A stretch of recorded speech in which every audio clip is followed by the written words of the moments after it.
আজকে আঁখি তার ছেলে আয়েশের জন্মদিনে তার সবথেকে বেস্ট ছবিটাই শেয়ার করলো। হ্যাঁ ভিউয়ার্স, আজকে আয়েশ বাবুর 1 বছর পূর্ণ হয়েছে। বাবা আহাদকে ছাড়াই মা নিজেই তার ছেলে আয়েশের জন্মদিনটা অনেক ধুমধাম করে পালন করেছে। কোনো কিছুর কমতি রাখেনি আঁখি তার ছেলে আয়েশের এই প্রথম জন্মদিনে। বলতে গেলে খুব বড়সড় করে আয়োজন করেছে আঁখি তার এই ছেলের জন্মদিন। আহাদকে এবার দেখিয়ে দিল তাকে ছাড়াও আঁখি তার ছেলের জন্মদিন পালন করতে পারে। এমনকি আঁখি কিন্তু তার শোভাকাঙ্ক্ষী যারা তার বিপদের সময় তার পাশে ছিল তাদেরকে কিন্তু আয়েশের এই জন্মদিনে আমন্ত্রণ করতে ভুলে নেই। সেই সকল শুভাকাঙ্ক্ষীদের সঙ্গে নিয়েই কিন্তু আঁখি তার ছেলে আয়েশের জন্মদিন পালন করেছে। বলতে গেলে আঁখির কাছের মানুষগুলোকেই কিন্তু আঁখি তার ছেলের জন্মদিনে দাওয়াত করেছে, কিন্তু সেখানে কোথাও দেখা যায়নি আহাদ বা তিশা কাউকে। বলতে গেলে ছেলের জন্মদিনে একবারও তাকে ফোন করে অভিনন্দন জানায়নি তার বাবা আহাদ। এমনকি আহাদের পরিবারের কেউই আয়েশের কোনো খবর নেয়নি বা তাকে জন্মদিনের শুভেচ্ছা জানায়নি। তারপরেও কিন্তু আয়েশের জন্মদিনের কোনো কমতি রাখেনি তার মা আঁখি। আঁখি কিন্তু নিজেই তার ছেলের জন্মদিন অনেক বড়সড় করে করেছে, আর সব খরচ করেছে আঁখির বাবা। হ্যাঁ ভিউয়ার্স, আঁখির বাবাই কিন্তু নিজ দায়িত্বে আয়েশের এত বড় জন্মদিন ধুমধাম করে উদযাপন করেছে।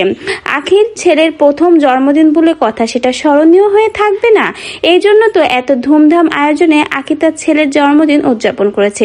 এবং আঁখি তার ছেলের জন্মদিনের বেস্ট ছবিটাই এবার সকলের মাঝেই শেয়ার করেছে। আঁখি তার ছেলে আয়েশের জন্মদিনে তার মা এবং তার ছেলের একটা সুন্দর ছবি শেয়ার করেছে এবং সেখানে আঁখি লিখেছে আজকের বেস্ট ছবি।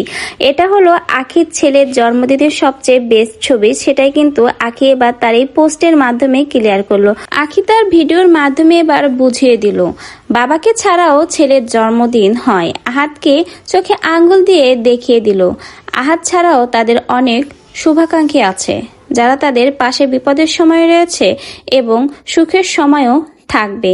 এজন্যই তো আঁখি তার সেই শুভাকাঙ্ক্ষীদের নিয়ে আহাদ তিশাকে ছাড়া আয়েশের প্রথম জন্মদিন উদযাপন করলো। কিন্তু কথা হলো, ছেলের প্রথম জন্মদিন, একবার হলেও বাবার দায়িত্ব ছিল ছেলেকে অভিনন্দন বা উইশ করা এবং ছেলের জন্মদিনে তার খোঁজ খবর নেওয়া। তার একটা কাজও কিন্তু আহাদ এই পর্যন্ত করেনি। তাহলে কি তিশার চাপে পড়েই আহাদ কোনো রকম আয়েশের জন্মদিনের খোঁজ খবর নেয়নি? অনেকে তো বলছে তিশার জন্যই নাকি আহাদ আয়েশের জন্মদিনের খোঁজ খবর নেয়নি।